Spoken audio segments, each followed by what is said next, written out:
yeah, for the final presentation, I'd like to welcome Kara Meyer to the stage. Kara is Deputy Director of Friends of Plus Pool, which is the nonprofit behind the development of Plus Pool, a water-filtering floating swimming pool that filters the river water and makes it swimmable. She founded actually the Friends of Plus Pool in 2015 together with the designers who came up with the concept and has been responsible for fundraising and outreach since then. And I'll give it over to you then. Okay. Yeah. I think that our project has a lot of similarities to everyone, so I'll breeze through those. We also have a city that used to have floating bathhouses and swim around the river that were taken out around the same time in the 1930s. We have CSO discharges. We combined sewers that are polluting the rivers. We have an aversion to swimmable waters from our politicians, just like you guys. We're building a floating structure like you guys. We activate and build community. So a lot of the similar things that we've already seen. But there was a video that we were going to play first, I think. Okay. There's like a little video that tells the story of our project that we're going to show, which some of you might have already seen.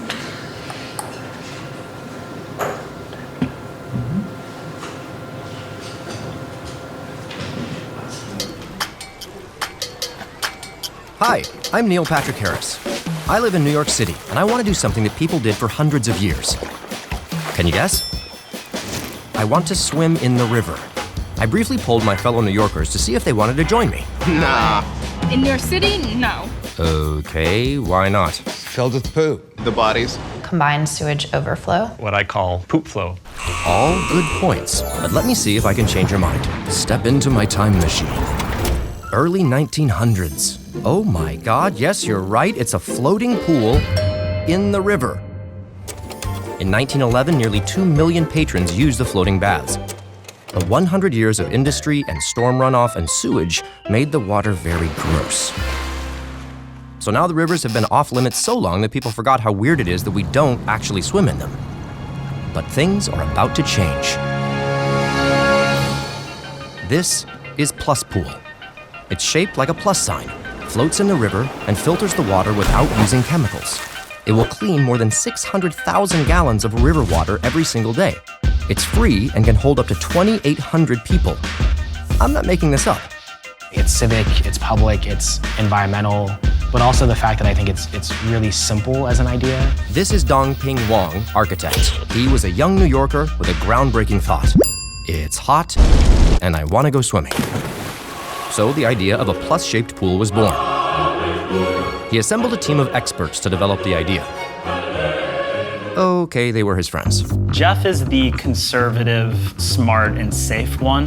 Dong is the best version of Dogtown and Z-Boy's surfer bro. He likes burritos a lot. We all like burritos a lot. And Juana Stănescu is an incredible, fiery architect. And Archie is the talkative one. You asked another question, I had another thought, but I forgot what it was. They locked themselves inside for 4 weeks straight, putting a book together for the design and eating a lot of pizza. When they were done, they mailed out 100 copies and posted on Facebook. They received a lot of feedback, including one critical phone call. Is Josh David gonna talk here? Josh David is the oracle for us. Joshua David, aka The Oracle and co-founder of New York City's High Line. He said, this is a great idea. You should know that the probability of this happening is very low. I told them it would take a long time. Undeterred by the Oracle's warning, the gang started pitching. And that week, we actually met with Parks and Recreation, who told us the city has no money for a project like this. Oh, we're gonna do a pool, it's gonna be a filter. Solved. That just seemed fanciful. We were getting laughed at, but only for the first 10 to 15 minutes of a meeting. By the end of it, they were just asking lots of questions. They went on more and more meetings. Hundreds. 1,000 or more? Okay, thousands. Department of Health, Department of Environmental Conservation, Department of Environmental Protection, Economic Development Corporation, the Deputy Mayor, the Mayor's City Office, Hall, City Council, Riverkeeper, Waterkeeper, the owner of Saturday's Surf Shop, you name it. Like any good millennial, they turned to Kickstarter. We were kids. Dong was literally wearing a tie-dye t-shirt. We're here because we basically want to build a floating pool in New York for everyone. They used that money for their next challenge, figuring out how to clean that dirty water. We drew this diagram that was like, we're gonna filter out the rats, and we're gonna filter out the condoms, and we're gonna filter out feces, and then this bacteria, and da-da-da-da. Simple, right? But just to be safe, they partnered with a fancy engineering firm to do a feasibility report. It's a super dry document. I think we just flipped to like the summary page, and it was just like, feasible. We're like, phew, that's like all we needed to know. Next, the team hired a Canadian water engineer named Greg, who ran tests in a small pool in the river.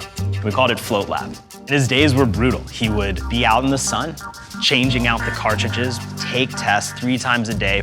But despite Greg and the team's best efforts, they weren't getting the results that they wanted. And that was a dark time. You've spent almost $400,000 with a community of 5,000 people behind you asking every day what's going on. And so it was a little scary. And then, just as the money was running out, the water was clean. The graph was going like this, and then one day, like that. And we jumped in it, because it was the first time anybody had swam in a clean river in almost 100 years. And that was spiritual. People started to really pay attention.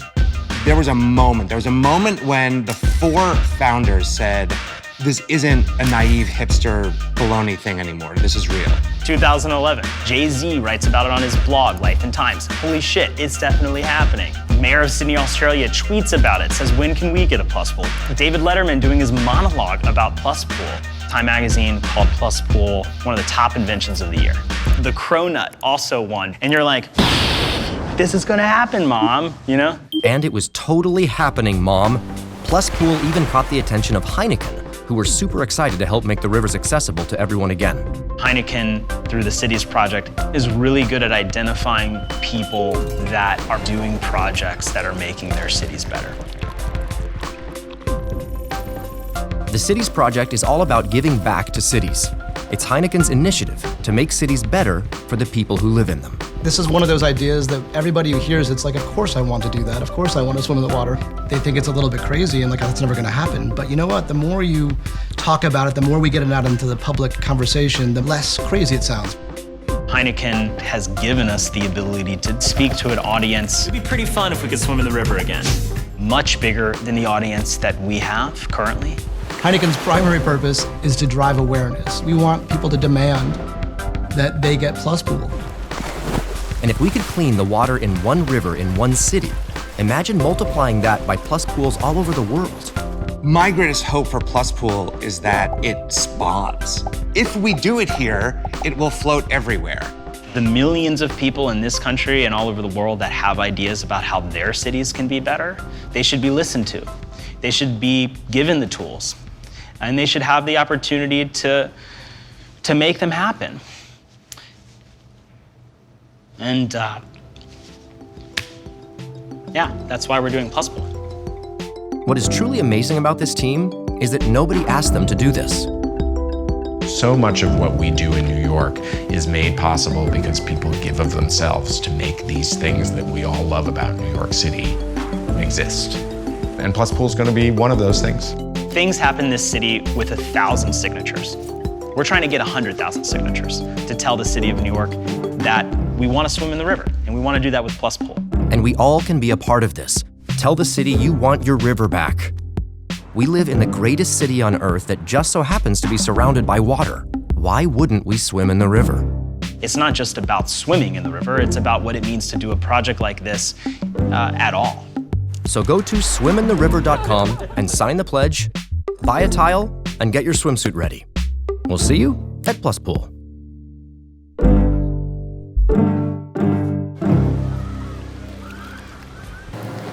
All right. Yeah, it's different language. So that's just a little story of the project and primarily some of the testing that we did early on and the advocacy and promotional efforts we've been doing with the petition that we recently sent to the mayor of New York City. So, real quick, Plus Pool is a water filtering floating swimming pool. As you see, it cleans over 1 million gallons of water a day through the walls of the pool. We engineered that filtration system. We actually filed an international patent on the filtration system a couple of years ago, or last year, 2 years ago. and it's designed as 4 pools in one, as you saw on the video. And what makes it unique, it's the same thing that makes each of these projects here unique. It was initially conceived by a group of artists and architects. Those guys, my friends, the first couple of Kickstarters and the projects that did a lot of the feasibility testing, that was the same kind of situation as the Thames Bath project. On the side, the designers of the project, doing it in their spare time when they could, using their own design studios. I was a friend of theirs who was working in fundraising at the time, so I was advising them on fundraising. And it just really generated a lot of excitement online, which was able to sort of fund the initial feasibility concepts. We weren't really sure that it was even possible to begin with, to filter the river water to the quality that we needed it naturally without any sort of chlorine. And it was 100% community driven in that way. So at the point that was something that we determined was feasible, that's when I actually helped them create this nonprofit, Friends of Plus Pool, to spearhead the organization.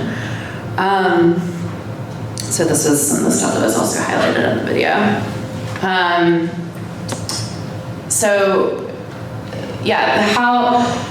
How does a project like this evolve? That's what we're doing now. That's what we wanted to speak about today, or what we were asked to speak about. In New York specifically, but I think around the world, traditionally, there's a developer that has a lot of financing, or comes into financing, purchases a piece of land or leases a piece of land, and then which is zoned for a particular use, and then hires designers to design that thing. Dong calls our model architecture backwards, because we have this design, and now we're trying to physically fit it into an area in the harbor, and work with the city as essentially a developer, and raise the money to build it. So it's a funky way of doing things, which we've all experienced here, it seems like. So when we were thinking about what our business model would be, we weren't really sure that we would be a nonprofit at first. It was a lot of discussion and understanding on how could we realize this project and what was the best way to do it. We looked at other institutions in the States and how they function. There are some quasi-government organizations that are sort of part government, but part privately funded, part publicly funded. There's a nonprofit model. There's different stewardship organizations of public parks in New York City, or like the Conservancy in Boston, or Central Park Conservancy that raises money to fund development in Central Park. There's B Corps in the States, which are essentially corporations that give a certain percentage of their profits to a public good. Or is it something else? I mean, we didn't really know. So we started looking at other organizations. This is an image of Brooklyn Bridge and Park in New York, which is one of the quasi-government organizations. It's an institution a corporation really, Brooklyn Bridge Park Corporation, that was the board is appointed by the governor and the mayor of New York City, and then they have a staff that leases or sells public land to finance their private park. So that was the business model that was established by Bloomberg. But we did not have a site, we did not have the government on our side of the point, so that definitely didn't work for us. The Highline, as you guys saw in the video, Joshua David has been a really good advisor of us. He co-founded the Highline. The Highline, which was also designed in the Bloomberg administration days, so it's a little bit different, but the nonprofit essentially was the fundraising arm of the organization, and the government itself actually built the Highline and did an open call for the design. So the New York City Department of Economic Development was actually doing the construction of the project and not the nonprofit itself. And then this is, I'm sure some of you architects in the room are familiar with a project that is actually currently under construction in New York City, Pier 55, which essentially was started by a huge philanthropist in New York City, Barry Diller, who has financing for the whole project and a lot of political power to be able to realize it like very quickly. So, which we didn't have that either. So we decided to do something sort of mixing all of it, but become a nonprofit as Friends of the Highline did. Friends of Plus Pool, we're still in the negotiation phases with the city on how this project can actually be realized, and it's been many years in the works, but it's likely that we will actually be building it, unlike the Highline was built as an organization. And then we will also operate it and maintain it once it opens.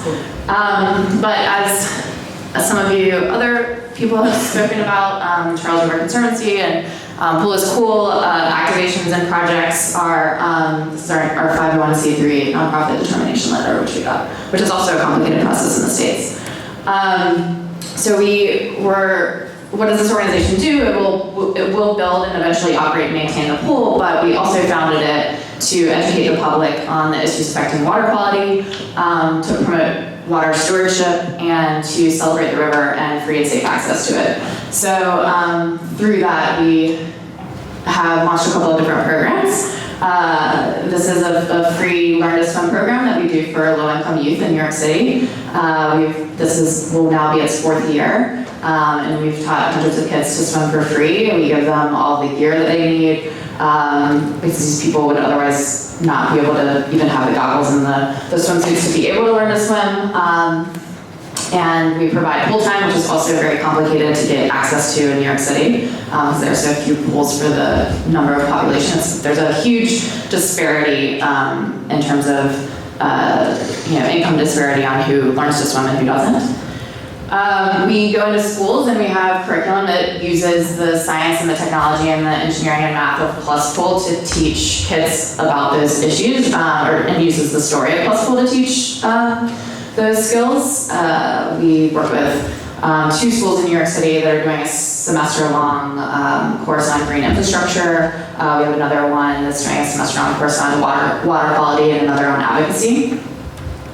And then we also are consistently, as we continue to push through all of the issues with the government, we're continuously collecting water quality data on New York's rivers so that we can prove that the filters that we've designed and what we're building is safe. And so we try to think of creative ways that we can disseminate that content and make it a little bit more accessible for people. We partnered with Google to build this dashboard that really just took a bunch of charts and simplified it, stuff that we didn't understand at the time that we were learning about water quality, and made it, and used our design skills to make it a little bit more accessible. We do lectures and panels all over. We do community events throughout the city. We participate in different things that exist, and we create our own City of Water Day. There's a Submerged Science Festival, so we kind of are able to tap into a bunch of different things that are happening because Plus Pool taps on so many different things, art and design, festivals. And so how do we continue to sustain? That's, I think, a question that we all have here. One of our board members said at one point that governments are broke, people are powerless, and brands are spending all their money on old school advertising, which I think is super interesting as we're shifting the way that we consume things as a culture. And so we've tried to rethink how the partnerships like the one we did with Heineken that obviously made that video and was able to help us create a petition and gather a ton of signatures to send to the mayor. And also we can use it as a tool to tell the story of Plus Pool. Our core challenges are the government. There's no existing regulatory structure for what we are doing, which poses a problem in terms of access. Installation of floating structures is not permitted in New York City, or most of areas throughout the states, and non-chlorinated pools. Right now, we're really still tackling the access issue because it affects the other ones. So we are negotiating with like you guys. We've had several different sites that we've been considering. Each of them are controlled by a different entity, so that gets really complicated. Happy to answer questions about that.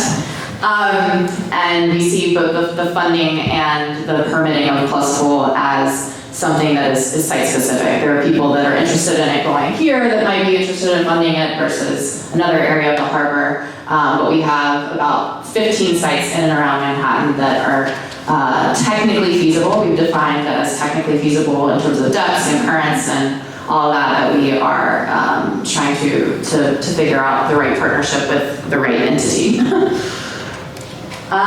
This is actually one of our early regulatory permitting structure maps that we created, which is, if this happens and we go here, and if that happens and we go there, and that will add 24 months to the permitting process and all of that. This has changed multiple times over multiple months and years. Because there's no swimming in the river right now. Our second major problem, as some of you guys have discussed, is public perception. There's 520 miles of shoreline in NYC, and most New Yorkers have a negative perception of the health of the rivers.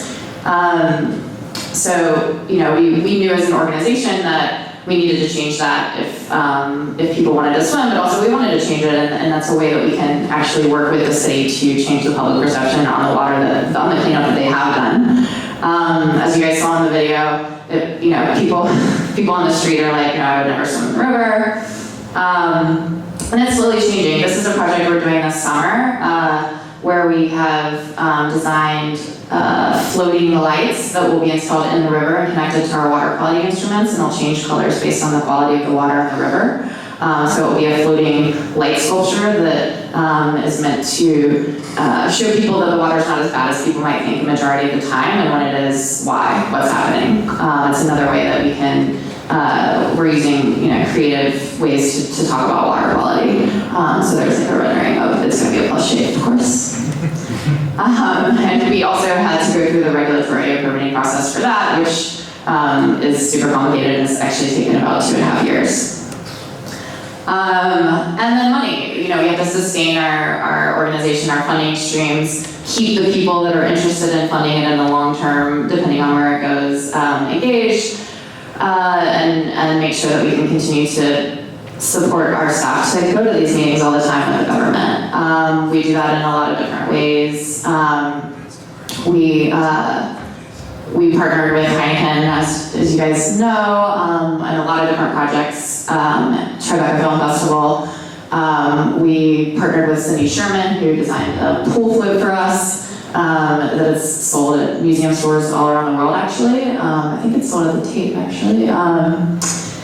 We have our ongoing tile campaign, where you can actually purchase a tile in the pool and put your name on it. You can purchase a group tile for only $25, or your own tile for $200 or $250. We do a lot of events, a lot of fundraisers. If you're on our mailing list, you've probably seen those. It's about gathering community and getting people to support our ongoing efforts to swim in the river. Our constraints are our freedoms, we think, because that's how you have to think of projects like this. So that's it.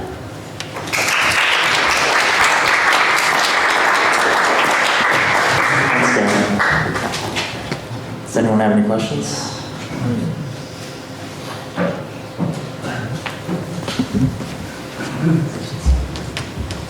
Actually, again, a question about money. This partnership with Heineken, which, it's maybe more a statement that I find it interesting because it takes up quite a lot. It's almost a Heineken movie partly. So I think if we in Brussels could start being sponsored by Stella, the largest beer company in the world, actually, I think it would give a strange light on our project with our public ambitions and public space and good life, healthy life and all this.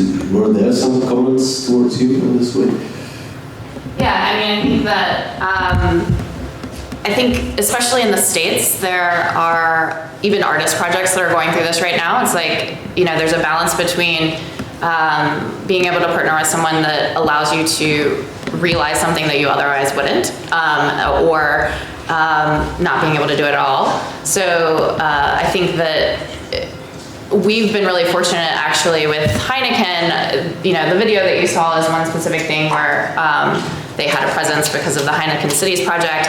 But there's many things that they've sponsored too, and they really allow us the freedom to do things that we want to do. And I think that you have to find the right partner in that way.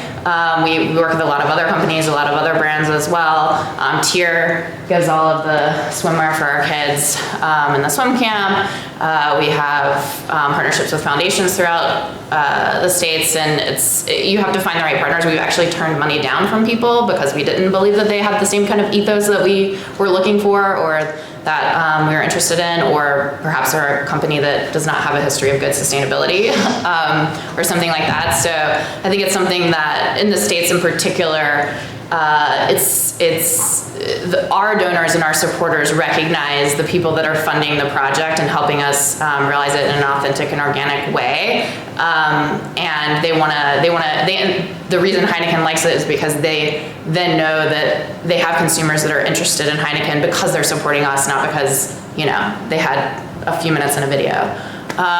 So I think that there's a different culture in the States for that than there is perhaps elsewhere. And I think it's actually in some ways refreshing to consumers because it's not being thrown in your face all the time. It's like something that they are actually supporting that you care about.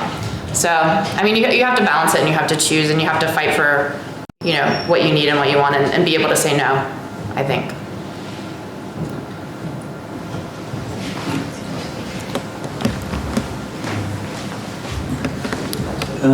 One of the criticisms we get with our project, which is true, is that we foster some kind of like an eco-romanticism, like, all these plants inside the river and the impact that we might have on the river ecology, etc., which after all maybe isn't so big. But still, I think a project like filtering water without plants would be much less likely to be adopted by the public in Berlin. And I wonder, why did you choose an approach which does not include plant filtering, which like this visible eco stuff?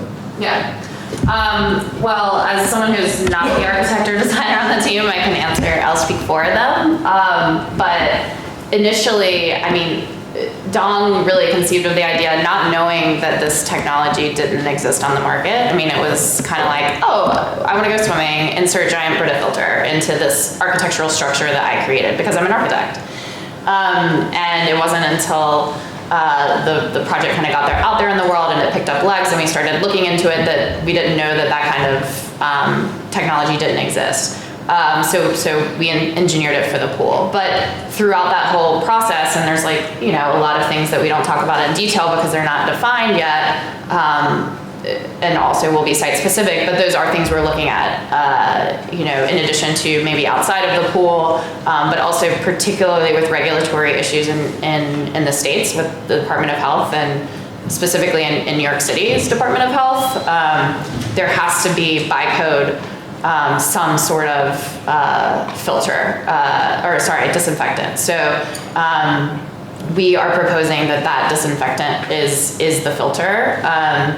And it has to be tested for a certain number of days and all these different things. So otherwise it would not be permitted. It would not be regulatory. I mean, we have swimmable beaches outside of New York City, in the Rockaways and Coney Island, where they'll just shut down the beach if there's a heavy rain and the water's poor. So it wasn't about that. It wasn't about the naturalness. It was about just kind of creating a mode in a way that we can jump in the river right now, and hopefully one day we won't need that. But structurally, it also protects you from the currents. So I think it's just an architecture decision. But we are looking at our different wetlands, and I think it took us a while to overcome a little bit of that. Jumping into the environmental community in New York City, it was like, hey, you guys are designers, you're architects, you're not even cleaning that much water, you're just cleaning a little piece of it.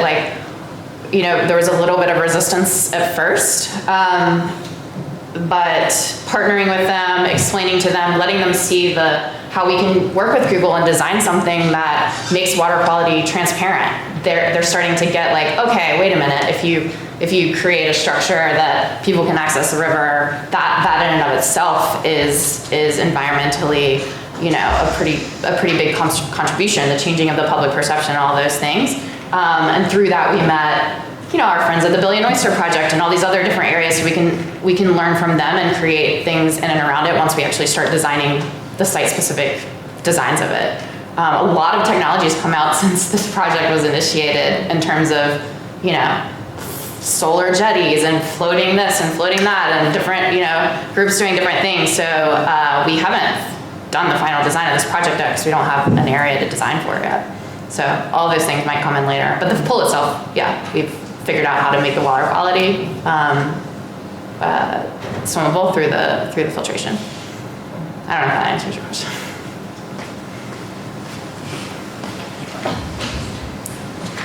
I'm wondering, you said something about patents, that this filtering system has a patent.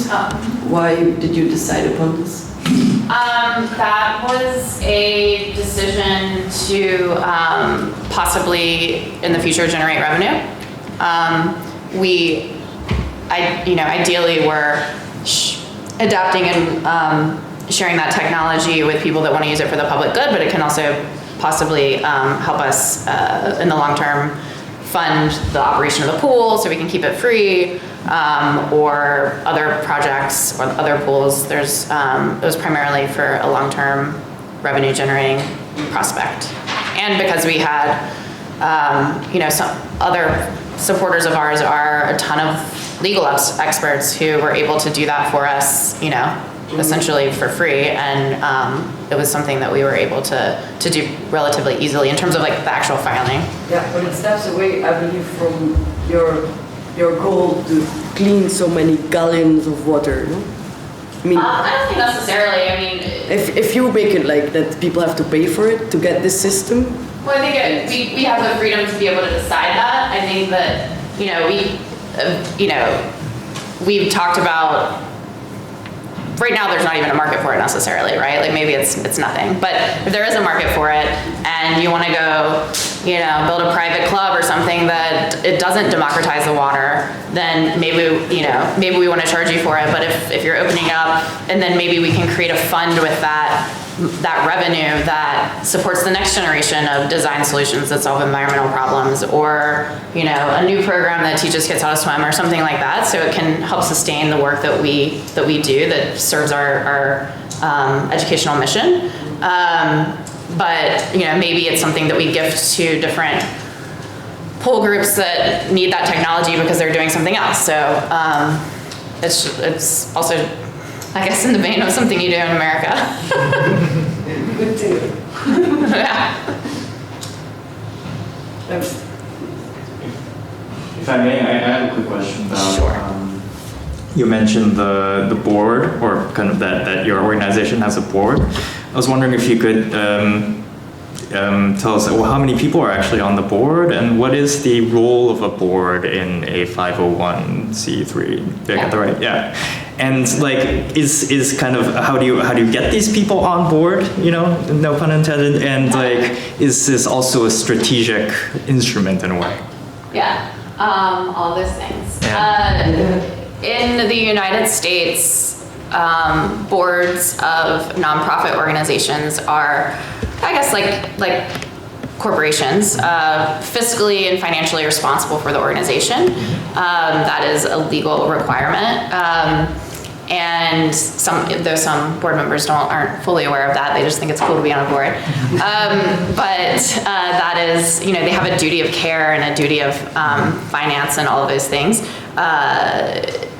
That is meant to ensure that the decisions being made are not based on any particular person's individual interest, including staff, including the designers and the co-founders. I mean, this project is not a project of the 4 designers or me anymore. It's a project of a community, and it services the mission. And so it's their job to make sure that everything that we do, all the way that we spend the money, services that mission, the way that we license our tech eventually, whatever.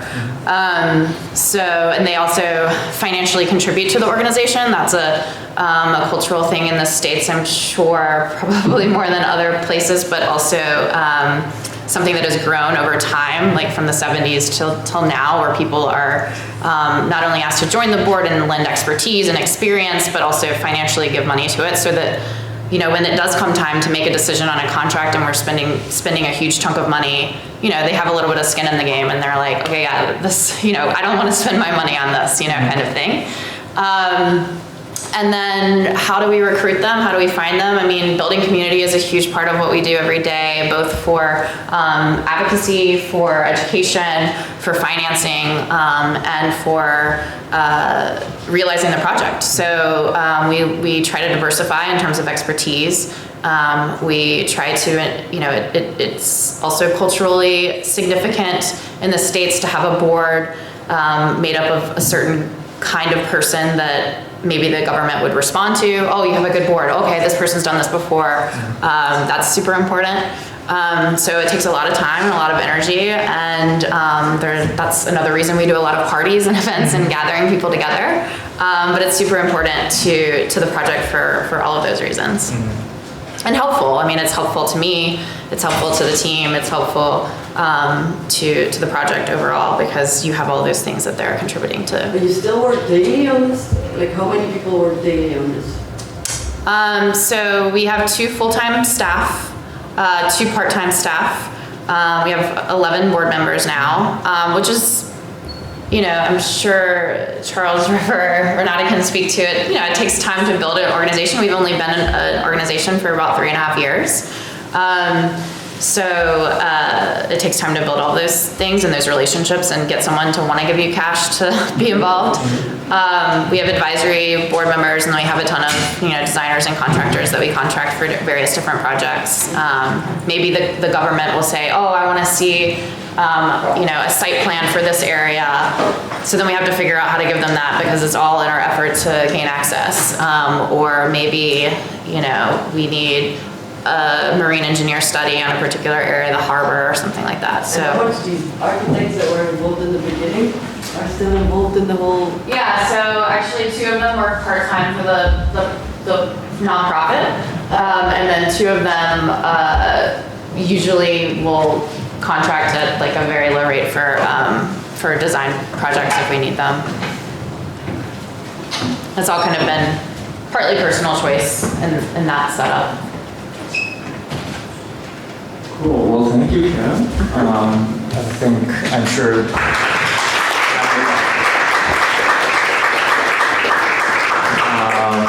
I hope the discussions continue after the event. We have an apro organized. I believe it's also downstairs, although I'm not sure. But I'm sure it'll be clear once you go outside. But thank you again to all the speakers today. And also congratulations for actually, we're right on schedule, which I think is first for us. And thank you all, thank you everyone else also for coming today on this very beautiful Saturday morning / afternoon. It's a real pleasure. I found it really interesting. I hope so. I hope that was also the case for you guys as well. Just a reminder again, exhibition Twin City opened yesterday, will be on until September 29th. If you haven't had the chance to go see it, I would highly recommend it, not just because I was involved in it, but also because I think it's a very interesting topic, and also a topic that is very close to people's lives in a sense. All the speakers, all the projects you heard about today are also in the exhibition. With images, objects, and they're also in the catalog, which you can also buy at the front desk. But with that, I'd like to end the symposium. Thanks again, and have a good afternoon. Thank you.